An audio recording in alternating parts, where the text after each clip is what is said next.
ये जो 2 दिवसीय दौरा था, ये मुख्य रूप से प्रदेश में अलग अलग जिलों में जहां हमें लगता है कि जो एसआईआर का काम है वहां पर हमारी पार्टी को और मजबूती से पक्ष रखना पड़ेगा, क्योंकि अक्सर देखने में आया है कि निर्वाचन आयोग का काम करने का तरीका निष्पक्ष नहीं है।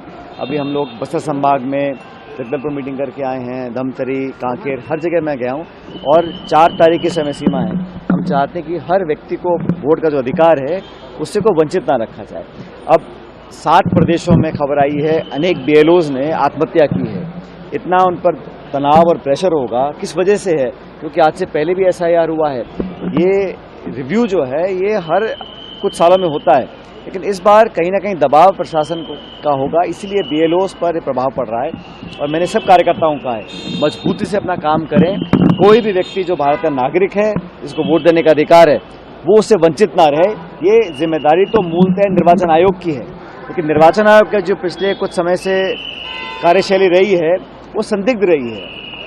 वोट चोरी के बारे में ना कोई जांच बिठाई है, ना स्पष्टीकरण आया है, ना कारण बताया है। और बिहार में अनेक राज्यों में बहुत से लोगों के नाम काटे गए हैं। और अभी आज करमदास महंत जी ने एक उदाहरण दिया, एक विधायक जो 3 बार चुनाव लड़ चुके हैं, उनका उनके गृह गांव में नाम काट के और कहीं रायगढ़ में उनका नाम आ गया था।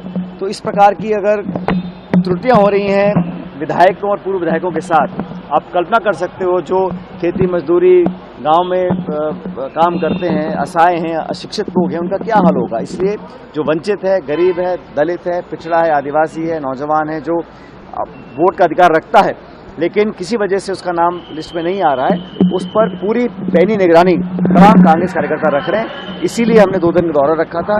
प्रदेश अध्यक्ष जी, पार्टी के तमाम नेता हमारे साथ रहे और हम लोगों ने प्रेरित किया है कि 4 तारीख से पहले जो इलेक्टोरल रोल बनेगा उसमें सब लोगों के नाम डाले जाएं। 4 तारीख का समय पर्याप्त नहीं? 4 बिल्कुल नहीं है। हमने निर्वाचन आयोग को कहा है समय सीमा को बढ़ाएं, क्योंकि यहाँ पर चुनाव ना तो नगर पंचायत के, न म्युनिसिपल के हैं, न विधानसभा के हैं। 3 साल का समय है, लेकिन ये बहुत जल्दबाजी में, बिहार में भी इतना जल्दबाजी में काम किया गया।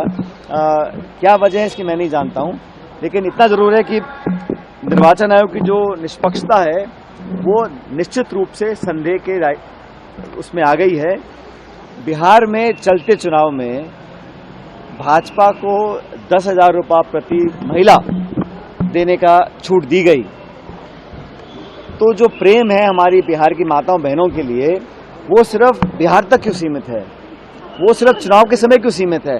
हमारे छत्तीसगढ़ की, हमारे राजस्थान की बहन और माएँ बेटियां हैं, 10,000 रुपये अगर आप बिहार में दे सकते हैं तो वहां भी देने चाहिए। हम तो स्वागत करेंगे, लेकिन अब उनकी याद नहीं आएगी जब तक चुनाव नहीं आएगा।